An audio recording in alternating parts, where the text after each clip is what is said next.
There's a phrase we use this time of year. We say, well, summer was fun, but now it's back to the grind. And usually what we have in mind is this image of Sisyphus pushing that rock up the hill in this endless treadmill of effort.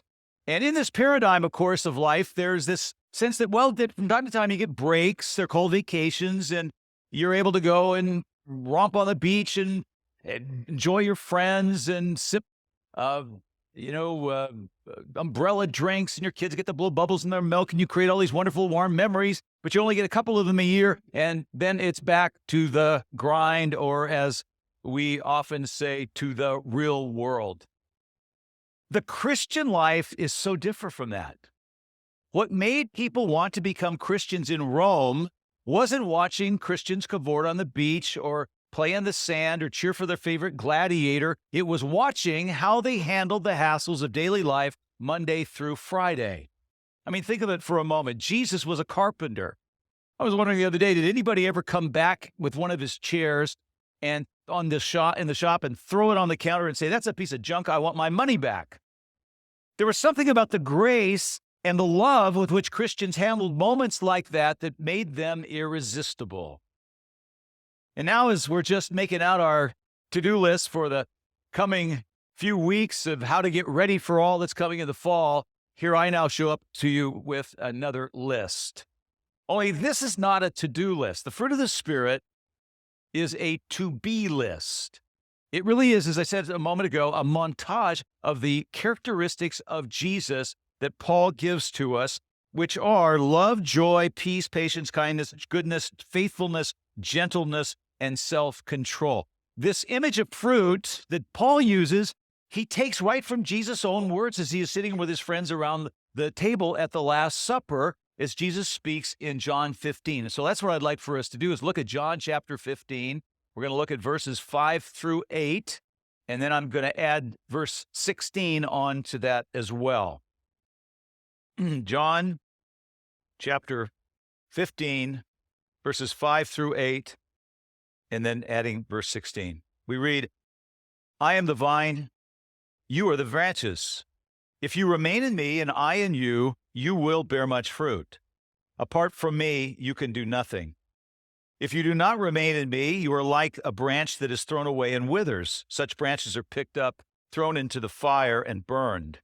If you remain in me and my words remain in you, ask whatever you wish, and it will be done for you.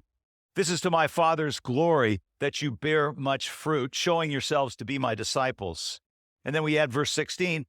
You did not choose me, but I chose you and appointed you so that you might go and bear fruit. Fruit that will last, and so that whatever you ask in my name, the Father will give you. This is my command, love each other. Think what this is saying. It is absolutely astonishing. It's saying that if I have a vital living relationship with Jesus Christ, I am going to metamorphose day by day into a better person.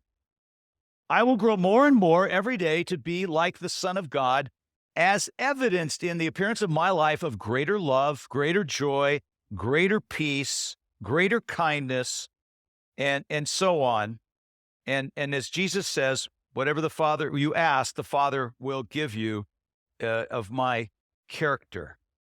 I think, though, for a lot of us, we've accepted Christ. We know we're going to heaven, and pretty much our life from now, we see our life now as sort of a sin management program. The Apostle John says, little children, it does not yet appear what we shall be, but this we know, when Christ appears, we shall be like him as he is.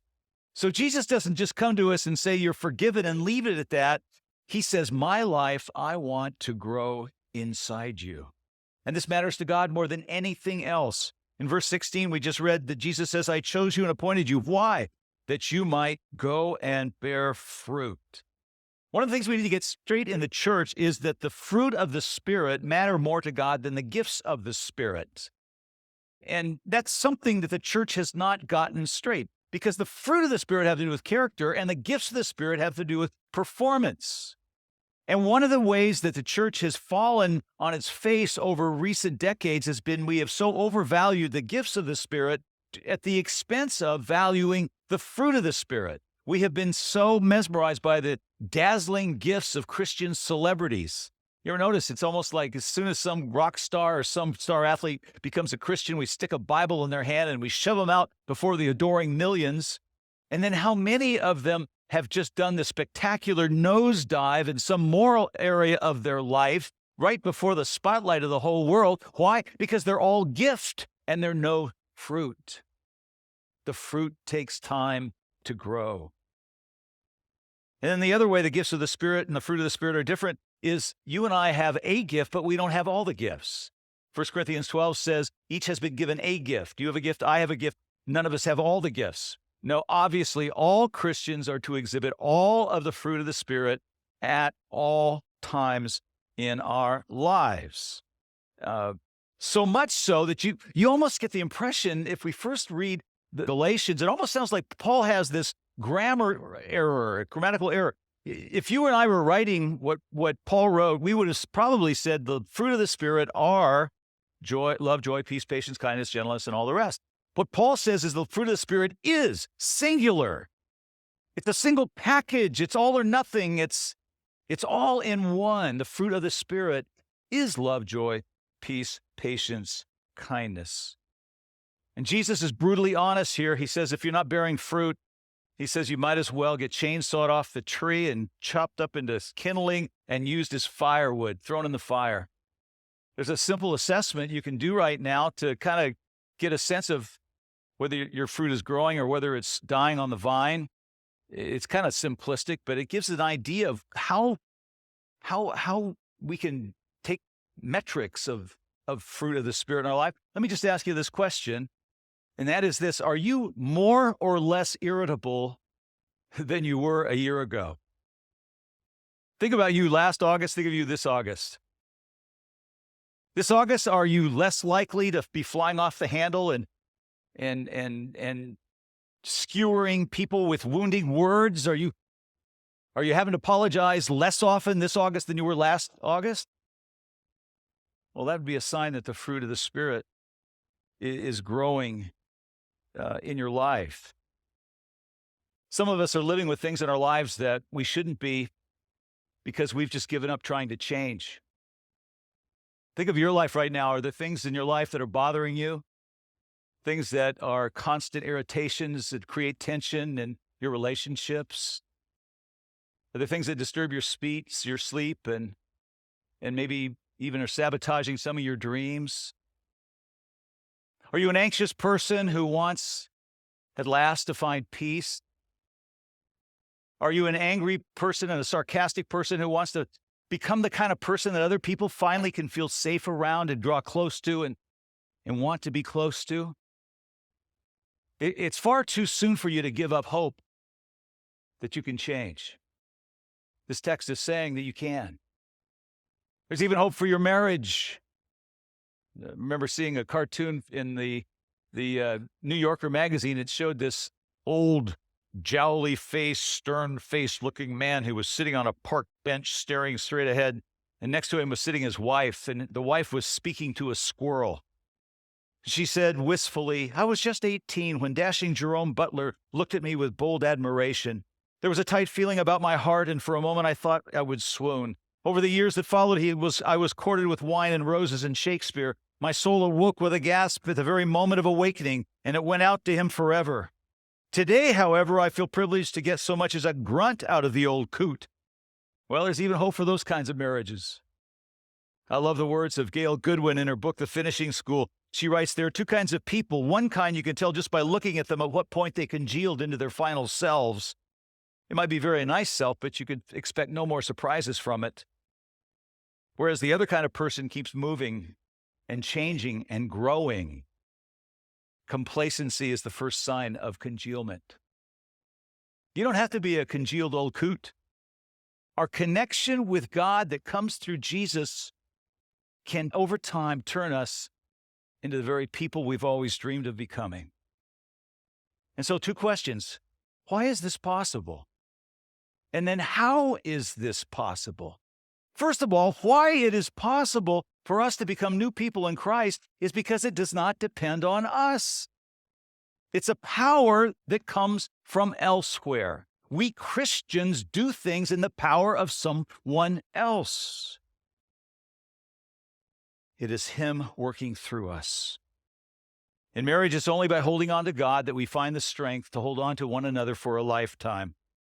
And so there's hope even for broken people, shallow, immature people, people like us. And I'll tell you why.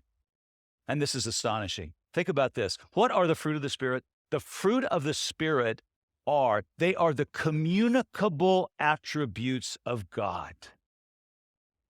There are communicable attributes of God. Theologians, what they used to do is they would draw a line down the center of a paper and they would say, okay, over here are the incommunicable attributes of God. You know what they are? They're the ones we don't have. Omniscience, omnipotence, omnipresence. Even in heaven, you're not going to be everywhere all at once. There are always going to be mysteries, even in heaven, that are only known to the infinite mind of God. And so they're the incommunicable attributes of God. We're never going to have those. But think about it. There are waiting for us to take on ourselves, even today and this week, the communicable attributes of our God, which are love and joy and peace and patience and kindness and gentleness and goodness and self-control. If you live in the same house with somebody, you're going to get their communicable diseases. And so it is, as we draw close to God, we become like Him. Did you ever notice that here in John 15, we find listed, a little Bible study here, the first three fruit of the Spirit in Galatians appear here in John 15. And what are the first three fruit of the Spirit? Love, joy, and peace. And listen to what Jesus says here in John 15. As the Father has loved me, so I have loved you. Now remain in my love. Whose love are we supposed to remain in? Jesus' love.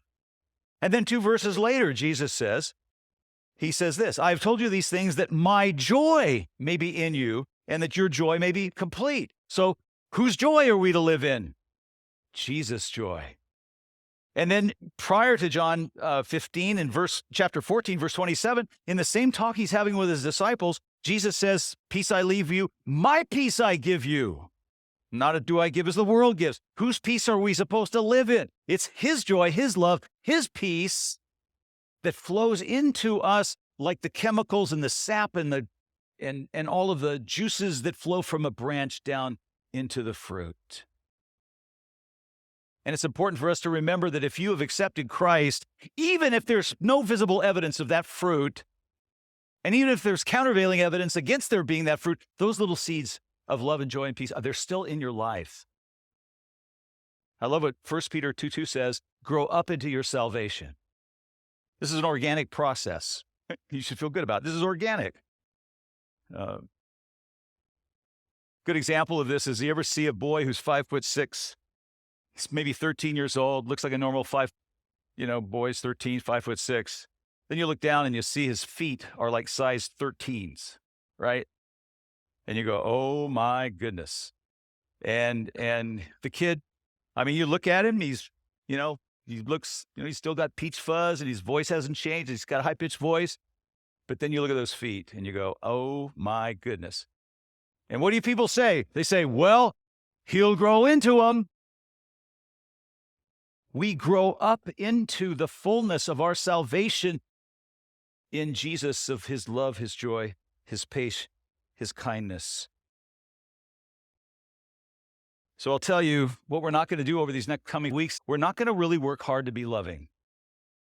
We are not going to knock ourselves out with a 5-point strategy for being joyful. We're not going to go through some elaborate makeover of our personalities. We're not going to do any of those things. And you say, well, then how are we going to change? I've just described why we can change, because it doesn't begin with us. But the question of how do we change is what Jesus addresses here, and it's just one word, and Jesus is so blunt and so repetitive. Let me just say again what Jesus says to us about how do we grow? How do we change?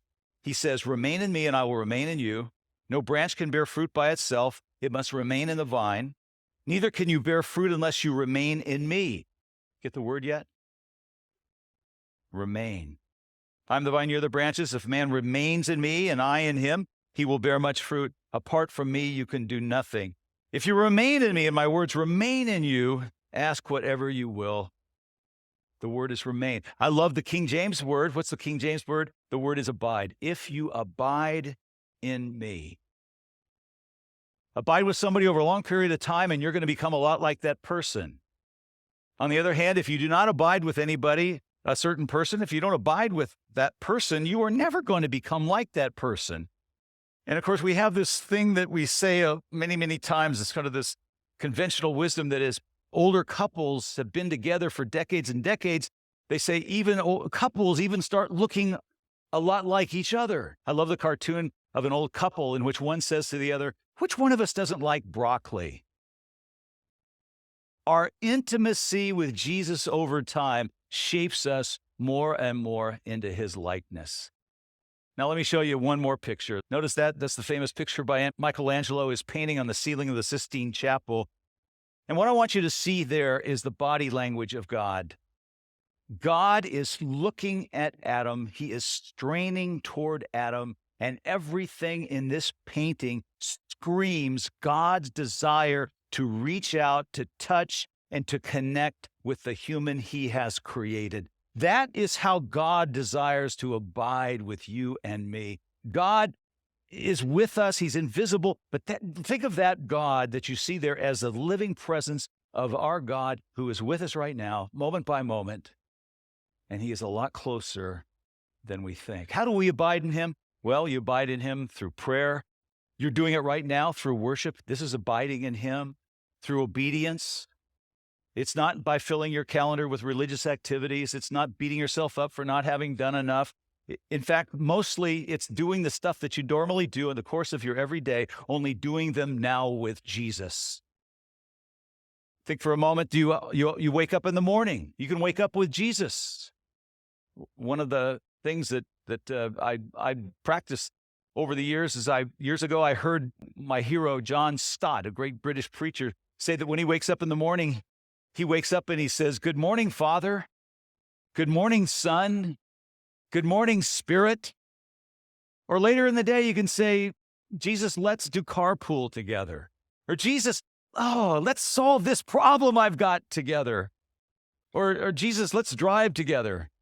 Or at night you can say, "Lord, let's watch CNN together." And then you watch CNN, you see all the stuff going on in Washington, and if you're watching with Jesus, you might even find yourself saying, "God bless those Democrats," or "God bless those Republicans," instead of what you might be saying in the normal course of what you say.